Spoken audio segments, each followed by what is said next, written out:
You know what it is? Time for Big Facts, Big Bank. What up, Baby J? What up, DJ Scream? I'm here. Listen, the streets asked for it. We have delivered. Ralo pulled up on us on Big Facts. Ralo, what's up? What's up? What's up? What's up? What up with you, man? How you feeling? How you feeling? I mean, I think that it's just an honor to be here. You know, the last interview I had with Jay, he was in that motherfucker cussing out the officer. Oh, yeah, he was in. It's Yeah. It's just an honor just to be here in prison and being able to sit down and not be in no cell. Yeah.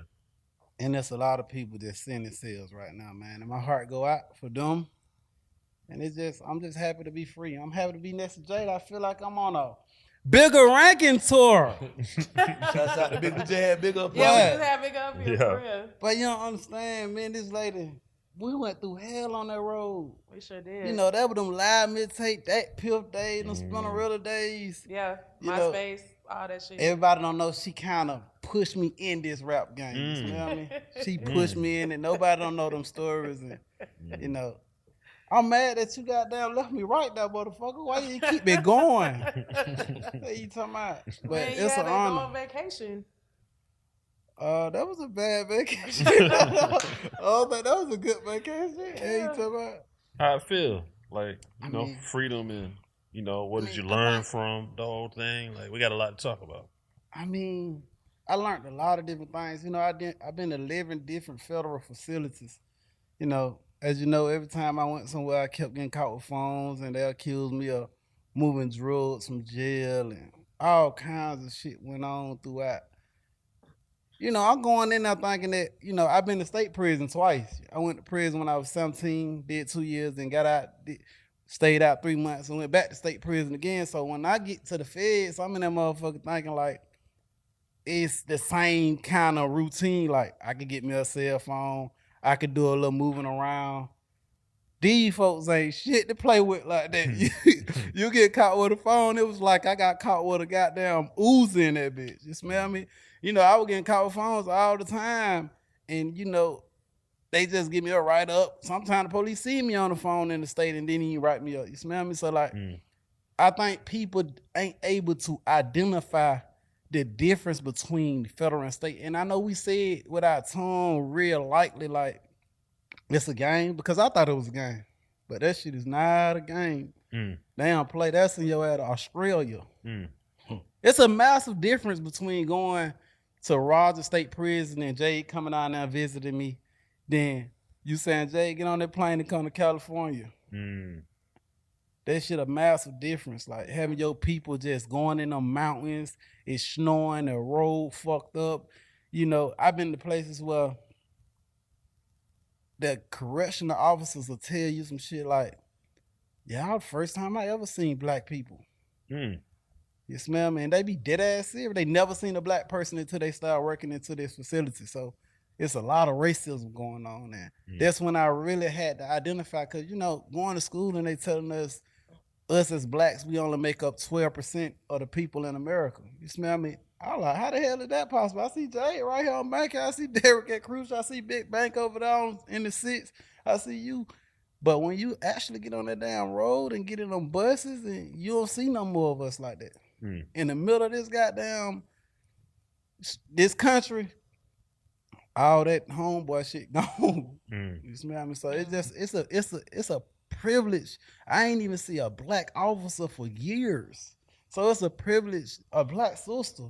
Like, y'all will know, seeing a nigga from Atlanta is obsolete. You won't even see a nigga from Atlanta. You be like, you from Georgia? What part of Georgia? Oh, you happy to see a nigga from the South or Mississippi? So it's just a, you know, it's just a blessing to even be in the presence of our people. You keeping your promises to yourself? Like a lot of times when people are incarcerated, you know, you got a lot of time to think through stuff, pray on stuff, you know what I mean? And then you make promises to yourself, and a lot of times to God. Are you keeping the promises you feel like since you get out? I mean, I made a lot of false promises coming up in the dope game and the bluff and stuff like that, because there been times where I got a DFA, a discipline felony act, when I was a kid, and I shot 4 different people in the bluff. And I told myself at that time when I was going to trial and shit, like, God, if I get out of this, I will never do it again. I will never sell no crack again. And as soon as I got out of the shit, I just went crazy. But see now,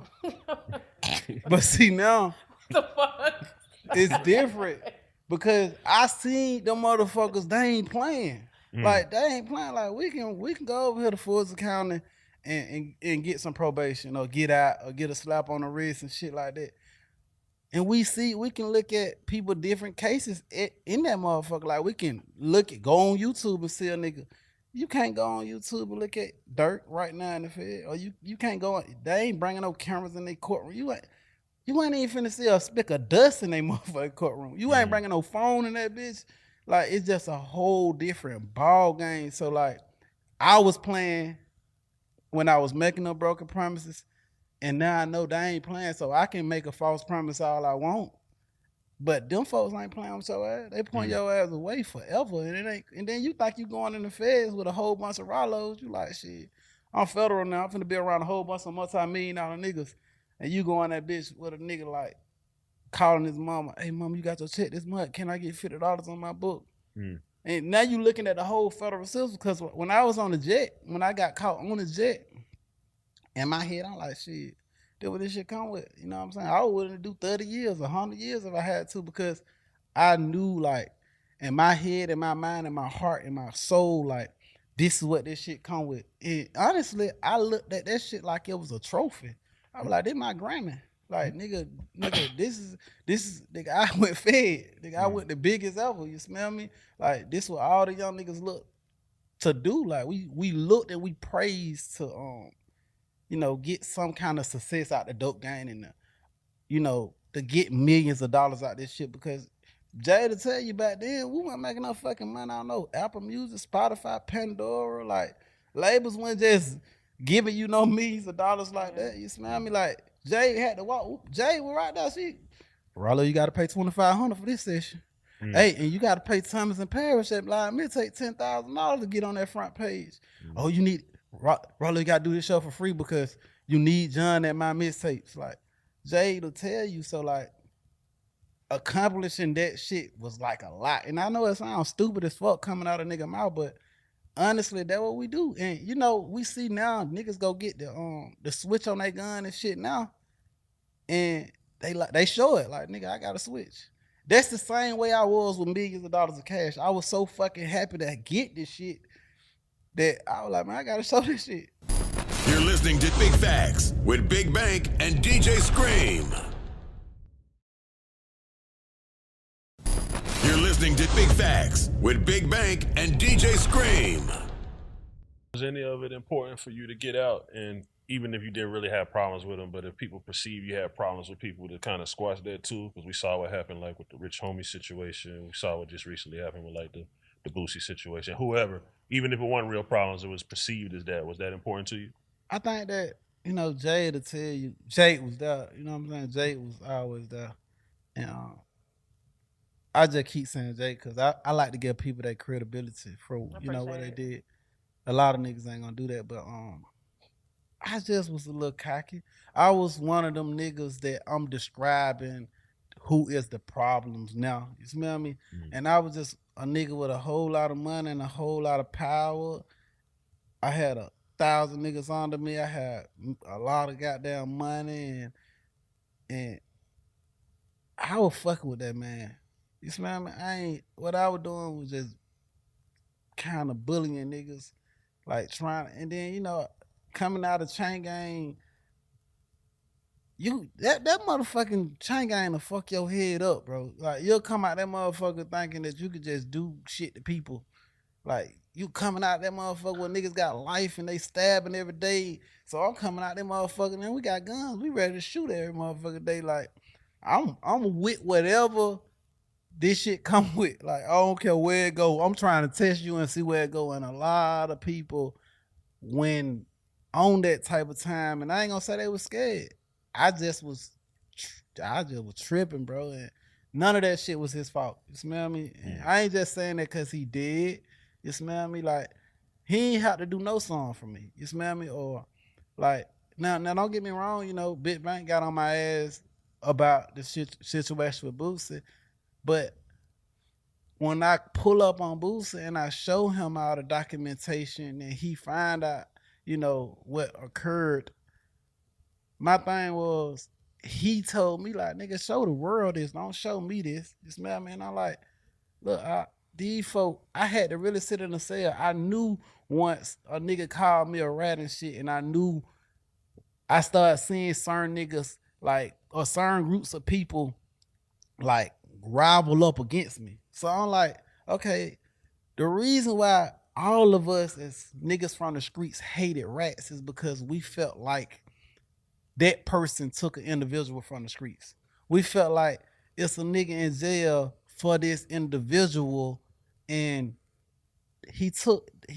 this individual took a nigga from his kids, or this nigga took people from his mom, or whoever that loved this person that this person told on and he's sent in prison for the rest of his life, or even if he was just sending out a year or 30 months or 2 months or however long this motherfucking person sitting in here that was told on. And it just fucked me up because ain't nobody ever said that they was in jail for Ralo. You get what I'm saying? And if you my partner or you my dog and you see that, why the fuck you still going up against me? You smell me? How that shit get even like in the mix? Like what put it in the mix? Like for a nigga to even be able to associate your name with rat? I think that, I always went to jail, and I always, like, I had this lawyer named Ash Joshi. Shout out to Ash Joshi. And I don't ever want to throw him under the bus because he always did whatever it took to get whoever out of jail that was in one of my trap houses.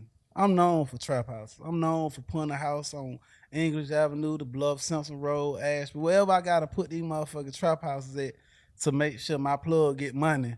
Cause I owed the nigga, I had to handle my business, and I think that whenever they came in, he some kind of way found we dead to the wrong in this bitch.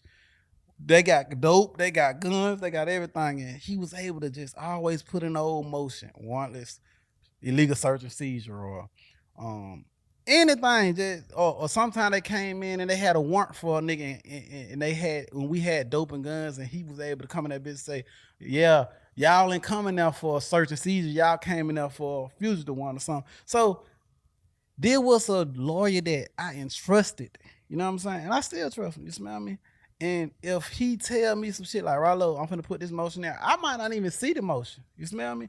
I'm not really competent of the law as far as putting a fucking motion in, or, I don't really know all these different sections and codes and shit. So if he say some shit that he think is the way to go, I'd be like, y'all go ahead. You smell me? He got all my men. I did this shit for 10, 15 years. I had a nice little run doing this shit. I became a multi-millionaire. So when he came up with the play, like, hey, some niggas trying to take a fall for you, and this can get you out, because we ain't gonna be able to fight these folks. I'm like, all right, green lighted. You know what I'm saying? It wasn't never in my head like, okay, I know I ain't finna put no nigga in jail. I know Ralo ain't. You smell me? Whatever he got going on ain't got shit to do with me. You smell me? He just trying to get me out. If he got some niggas that's trying to work a move for me, then cool beans. What the move was though? The move was at that given time, I had not even known, like, I'm fresh in the feds. I probably like a month in before, niggas, all kinds of lawyers, all motherfucking niggas talking about they Masons, they can get me out, all kind of Hebrew Israelites telling me, hey, Ralo, you can go against the jurisdiction and be a sovereign citizen. And it's just so many different plays was coming to me that I'm looking for which one I'm gonna bust. Like, what one I'm gonna bust. And when he come to me with the play, like, hey, look, all we gotta do is, pay a couple dollars, and buy some product. We can go buy some Alpha from, at that time, pounds was like $1,200 for some good gas back then. But we can go buy some Alpha like $200 a piece and buy us 100 pounds at like 200,000. You smell me? I mean, a good price. What they did, like 20,000, but buy us 1,000 or whatever you do, whatever you get, cause this is the game. And when the person, cause you had niggas coming over there, like you got immigrants coming in every day. They charge like $10,000 to come over, right? Anybody though, let's just not even take an immigrant. let's not even take my move. Let's just say Jade ain't got no fucking record, period. And she get locked up. She got her right to goddamn get first offender act. You smell me? Me, I can't get no first offender act. I've been locked up 7, 8, 9 times. I've been to prison twice. So even if Jade in the car, she got a file, she legal to carry. You smell me? Me, Jade need to take this motherfucker, if so. However, but on this particular play, it was on some shit like these niggas ain't got no convictions, right? If they agree to take these $250,000, I'm gonna pay to get them over here. I ain't even gonna lie. I tried to pay $8,000 because it really was like $10,000-15,000 to get these motherfuckers over here. And I was willing to pay. A nigga owed me the money already, so I was like, you pick up that money and just hand him that money. You smell me? When I got in there, I didn't even know the whole play. I didn't know nothing. I didn't know what the fuck a proffer was. I didn't know what the hell. I'm just sending that motherfucker like, okay, whatever you're doing. Ash did all the talking and all the documentation and say Ralo didn't say not one word in that motherfucker. When we leave out that motherfucker, he said we good, right? 2 weeks later, they tell me that it's a conflict of interest due to the fact this lawyer have a marijuana farm that I possibly was buying from. You smell me? So right then, Brian still like, oh yeah, they should never let you go on that meeting with him if they knew that there was a conflicted attorney. If they knew that there was a conflicted attorney and you brought me into this session, then all of y'all conflicted. You smell me? It's almost like if you like I ain't know that, for example, like I tried to fight for my money, I might have had like $2 million legitimate money, right? But they said if I put $1 with $1 million cash of illegal money, it makes the whole $1 million and $1 tainted. It's all motherfucking, it's all money laundering. So even if one of the officers that was in this room knew that a marijuana farm was in my lawyer ass Josh's name, then all y'all knew. You smell me? And once Brian still got that motion, I'm like, oh hell yeah. I'm glad I won in that motherfucker because this the only fight I got. Now we got a prosecution misconduct motion. So as we go on to court for the prosecution misconduct motion, you know, they hurry up and withdraw the honorable brother Ash from the case. I hated that because, you know, that was my man. But as we fighting, we going to court.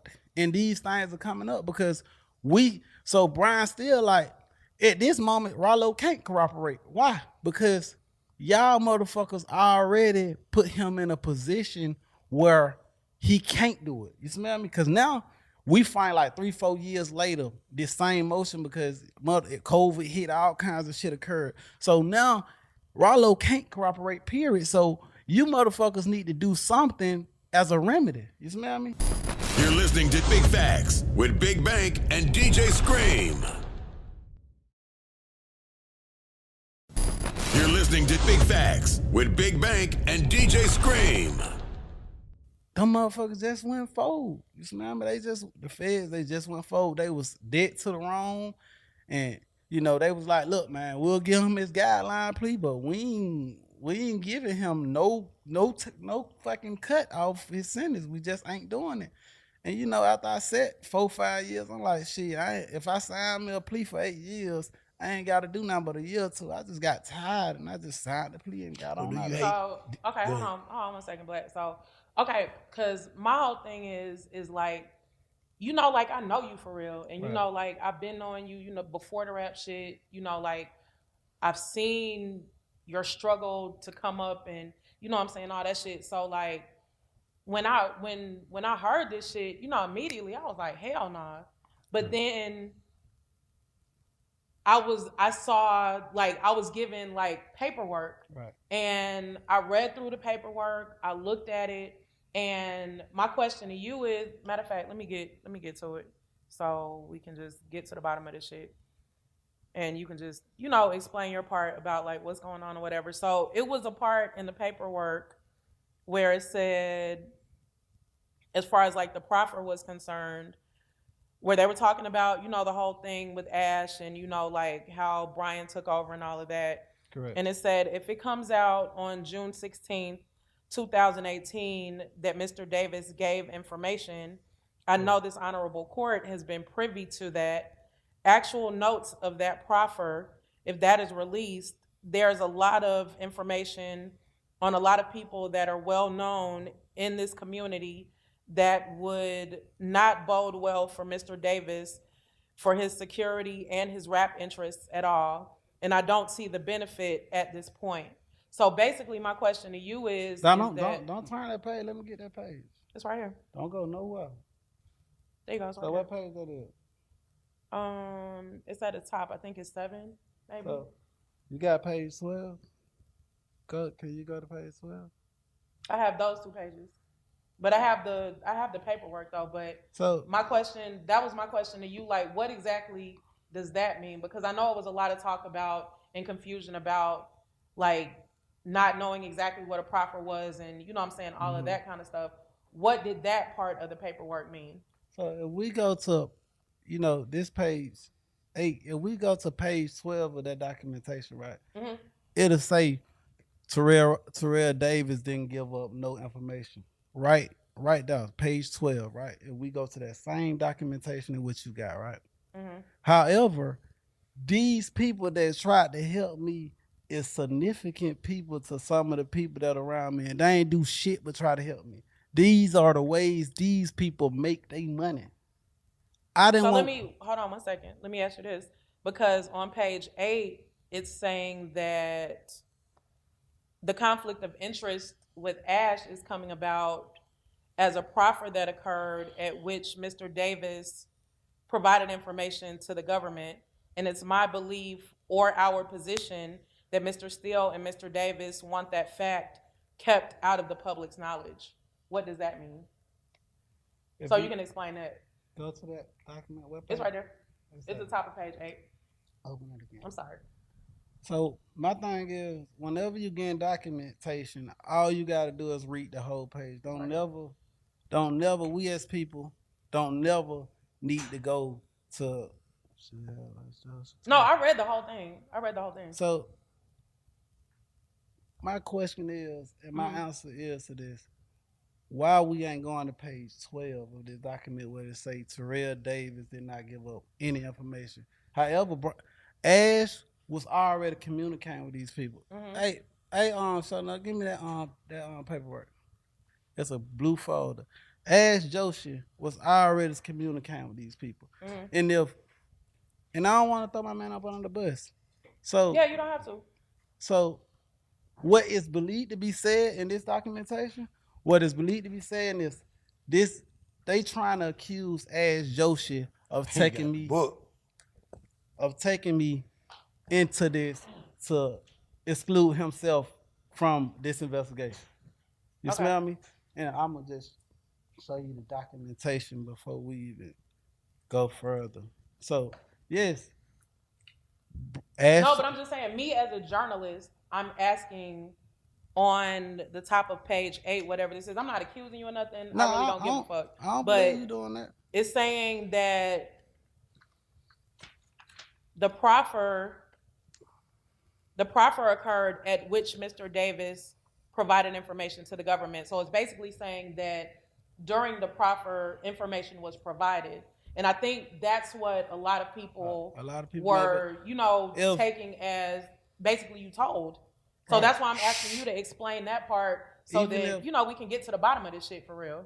I don't think people understand what's a lawyer. A lawyer is a counsel in which we are illiterate of the law. So even if in any documentation, it'll say comes now Terrell Davis on any motion that you even put in. So even if Ash go on that motherfucker and say, hey, I'm on Terrell Davis' behalf, I'm willing to go ahead and take a plea, it's gonna say Terrell Davis come now. Any email, any documentation, it gonna say it's coming from me because this is my counsel. But verbally or came out of my mouth in all documentation on page 12 of that same documentation that I can get it for you. So you saying basically you let you gave what's his name, Ash, the green light, the work to move. He went in there talking. You ain't said a motherfucking thing. I ain't even know but he got you looking like a rat, basically. exactly, but I don't even know what to say in this motherfucker. I'm saying, so he did go in there saying some shit. And guess what? I got documentation right here to show that Brian still big, literally big. I got all the documents from that same June 6th proffer. Mm-hmm. I got all the documents right here, and you can read it if you would like. You want to, because I read yours. But but I got all the documentation that shows that Brian still big, literally big. The prosecution team. We to this day never seen that proffer. We to this day never seen the proffer. I got all the exhibits, all the notes right here. Bro, Brian still is begging, literally begging for the proffer. Begging to see the proffer or begging to keep it sealed? Begging to see it. They won't even let him see it. Brian still didn't go in that meeting. These folks was having meetings without us even knowing. That's Ryan Buchanan. That's the actual prosecutor that they actually went in there with. Okay, here go the proffer day. What about Thursday? How about that work? These are emails right from Ryan Buchanan and Ash Joseph. Okay, right here is from the Steele Law Firm, right? Mm-hmm. Tuesday, September the 18th, 2018 at 5:34 p.m. to Ryan Buchanan, U.S. AG, whatever the fuck, but Ash Joseph is right there trainer. He say, please send all discovery, reports, text messages, proffers, and related to the matter request to the honorable court. So we see that, you see that on that documentation it said it happened June 6, 2018. Right here, this date says September the 18th, 2018. So you see we begging for the proffer. Mm-hmm. Brian Steele is begging. We never seen anything from that proffer. So what we trying to prove, our prosecution misconduct motion, what we trying to prove is that y'all participated with Ash Joshi to get information out of me about murders. I never, even when I went in that room, get what, Brian? No, but look, but this is what I'm saying though, and I'm just being my journalist or whatever. For this particular part, it's not saying anything necessarily about the murders or whatever. It's basically saying that Brian filed several motions to request that the proffer be sealed about the proffer being sealed. Because of information, because there's a lot of information on a lot of people that are well known in the community. We begging for the proffer. No, but what I'm saying, I get what you're saying about begging for the proffer, but what I'm saying to you is that it's saying that on this particular page of all of that paperwork, it's saying that Brian is asking for the proffer to be sealed because there was information that was provided about well-known members of the community that might not bode well for your security and or your career. You're listening to Big Facts with Big Bank and DJ Scream.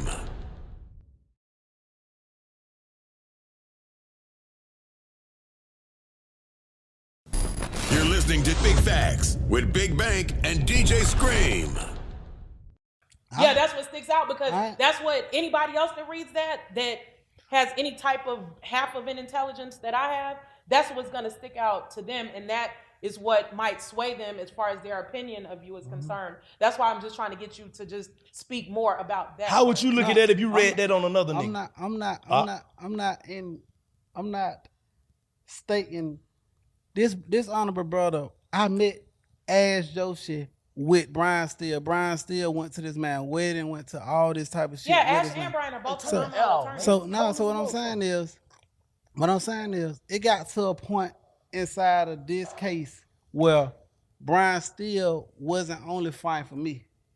He was fighting for Ash Joshi on several occasions. Even when you go into the documentation, we can show facts that he was fighting for him. This man got kids. They went to each other's schools. They went to each other's weddings and things of that matter. So a lot of times, and if you go to the beginning of that same documentation, the honorable court, the judge say, it looked like he's trying to seal these documents for the benefit of Ash Joshi. You got to understand, this was fucking up this man's career more than it was fucking up mine, because not one person was even mentioned from Terrell Davis. You smell me? No, but I'm Although saying- it was on my behalf, he went in out on my behalf Okay. as my lawyer, trying to work a move for me. Yes, he did. Okay. Honestly, he did. Whatever the fuck he said, I don't even know none of the information. All the information came from my attorney to the prosecution team, as I'm showing you in this emails from Ryan Buchanan and the Honorable Brother Ash Joshi. Never have it said that Ralo verbally said anything in that meeting. Although these documents is saying that on Terrell Davis' behalf, No, it didn't say on your behalf. It said Terrell Davis provided the information. That's why, like, I'm trying to get you They say- to explain to get to the bottom of this because it didn't say that. The government has true critical date and prepared present evidence that there was an alleged or knowledge of criminal conflict. So you looking at this documentation, but you see the man fight right here. The man fight is that the government is true, that this is a critical date, June 6th, and we are prepared to present evidence that there was knowledge of an actual conflict of interest and possible conflict in the case law due to the date. This man present his case. This man is telling these people it's a conflict of interest, it's a conflict of it's prosecution misconduct here, and we need to get to that. Brian Steele said it comes out that on June 6, 2018, Mr. Davis' information, I know that this honorable court been privy of. These people, this certain individual is an honorable man, and these people presented a fight for me, for my life, and I refuse to even, I don't want, even if whatever Ash told them in reference to these people on their behalf, these niggas got countless niggas out of jail. It's niggas that still, maybe I got caught trying to work my move, but it's a lot of niggas out here that's free, and I like my freedom the same way I told y'all when I first walked in here. Right. So these same people mean something to me. So you saying basically, if you say what really happened, you gonna have to basically give them up or what they've been doing, give up their operation. If I tell you who if you say right now, like, well, this what happened, it's gonna give up these people. You know how many times I wanted to come out and tell the world who these people is? That you know how many times I wanted to say fuck that shit and hey, this person did this much time and this how he got his time cut and this is what happened. You know I want to do that shit every single day of my life. You smell me? I really want to do it. And however it went with Ash Joseph, because Ash went to these people. These people is only reason why I'm saying this shit because Ash got disbarred already. You smell me? He disbarred for this shit. You smell me? So even at a time when he wasn't disbarred, I wouldn't even come up here and say Ash was trying to do anything with my people. You smell me? Or I didn't even know these people. Yeah, as you shouldn't. Like that wouldn't have been fair to him. So what I'm saying is, if perhaps some people came to you trying to help you get out of jail after helping countless of people, they showed me their proof, they showed me their evidence, they showed me how they got niggas out of prison. He ain't do shit just because a nigga trying to expose me. These people ain't do shit to these people. Like these people ain't do nothing right now. It's niggas that need these people. It's niggas that need these people. You smell me? And let's get one thing straight. If I go to jail today for a nigga telling on me, it's called Brady evidence. They gotta tell me who told on me. So you ain't just finna get up and go on, give information on niggas and niggas go to jail and nobody don't know who sent them to jail. If I shot you, motherfucker, and you put charges on me, you gonna know who was your suspect. So we ain't gonna act as if, okay, Ralo told on some niggas and they went to jail and we don't know who they is. Like, where the fuck they do that at? Like, when we ever heard of that in life where some niggas told on some niggas and nobody didn't even know who the person that told on them and they doing time? How it make you feel that niggas bagged up from you though? No, you good. Like how it make you feel like niggas before you went in, niggas was close fucking with you? How it make you feel? I think that I think that, you know, it hurt me. You smell me? After if a person call anybody a rat, we have to present chain gang rules is we gotta present the person who they told on. You smell me? Like that's at any level or any Present the person or present the paperwork. you gotta know who. Like you just can't goddamn But I'm saying you have to have, basically what you're saying is that anytime those types of He said if a nigga ain't locked. locked up, ain't nobody got told on. That's what he's saying. I mean, that's life, ain't it? I think that's just how life goes. Like, you gotta if you come on, man. Like, I got caught with 1,000 pounds. I moved. They accused me of buying 10 bricks of heroin at a time, 10 bricks of cocaine at a time. I know a lot of people that I could have just said, hey, I served him. That was easy. That's easy to do and go on to get out. I know countless. Y'all see niggas do it every single day. Now one like my plug, he's still out here trying to give me shit. You smell me? Like he's still trying to give me shit. Like nobody on my stable was locked up but me. You smell me? All the rest of these niggas that been in Pakistan and they got caught on the jet on me, they wasn't moving no packs in Alabama and all the chilling markets that was paying high price for this shit. So what I'm saying is, if we going into a real state of mind, even with this documentation, stating this, where are the people? You smell me? If what I'm saying is a lie and what he's saying is the truth, if this nigga is truthful, then you bring your truths, because I got my truths. I'm showing y'all. What nigga though? John Doe, my old partner John. No, I'm just saying because there's people out there that are watching that don't know what's going on or that aren't aware of what you're talking about. So we just have to put everything out there so that we can clear it up.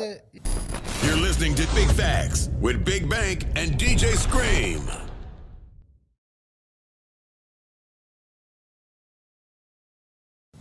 You're listening to Big Facts with Big Bank and DJ Scream.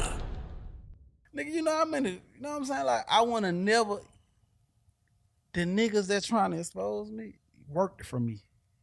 Like, you would have been in this. I could have easily said, oh yeah, I supply him too, and I get him this, that, and the third. You smell me? Easy. All I gotta do is say it and go on my phone and show him, yeah, I served him on this day right here. That's the easiest thing to do. So like, that shit fuck you up so hard, and now you gotta look at yourself and you be like, it's just it's a battle you can't win. You smell me? So do you feel? Go ahead, I'm sorry. So go do ahead. you feel like it? Because I know you just said that like when it came out and when everybody turned on you, you couldn't eat, you couldn't sleep. It really fucked you up. Do you feel like it affected you so deeply because you felt like you had done so much genuinely for so many people from your heart? Jay, every day of my life to this day is still for me. I don't think I'm gonna ever heal from that. You smell me? Like, I done got accustomed to niggas, cause after a while, when the motherfuckers start to realize, okay, nobody ain't in jail for Ralo,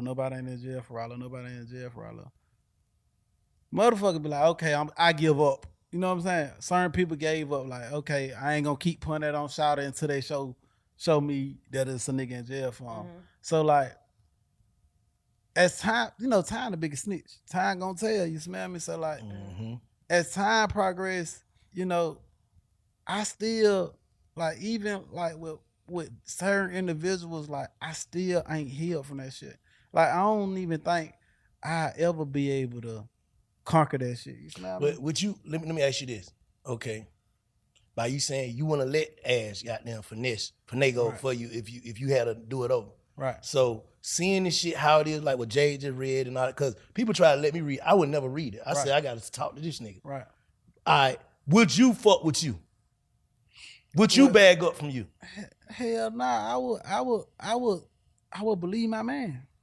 If you my man and ain't no other man's, and I hate to put it on anybody, but like, even the honorable brother Big Meech, who we wanted to be like our whole life, they got a certain individual in prison saying, oh, I'm in jail for Big Meech. You smell me? And he go to paperwork saying I'm in jail for bit meat. Maybe it's fake, maybe whatever is going on, but he got documentation. Not one human being said that about me. You smell me? And that's my only fucked up part, because this is why we hate niggas. We hate niggas that, first of all, niggas that got put on by certain individuals. Like, nigga fed you and your people and looked out for you or helped you in this rap game or helped you do certain things, and you tell on me. I hate that type of shit. Still to this day, no matter if I'm saying, oh, I'm super do good and do right by the law and do right by people, I still would hate a motherfucker that locked a person up that put them on. Like, in my heart. Because even to this day, when motherfuckers cross me now that I done fed, I still get mad about that. You smell me? So, but if you my man, I'ma believe you over believing a ghost. But a lot of niggas men's let them down these days though. Correct. You know what I'm saying? Like you just sat there and said, the part that hurt the most was it was a nigga that tried to expose you that you love, right? Correct. So that was a letdown too, right?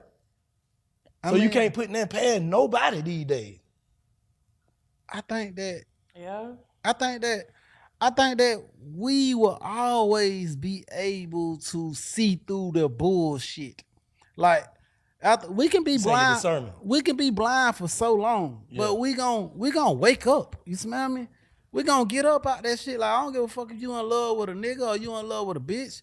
After a while, you gonna start to see through that whole shit. Like, man, I've been going for this lame ass shit for this long. So, like, even when, listen, bro, this man did all this type of shit and ain't nobody heard from him not one time since Ralo been out of jail. You smell me?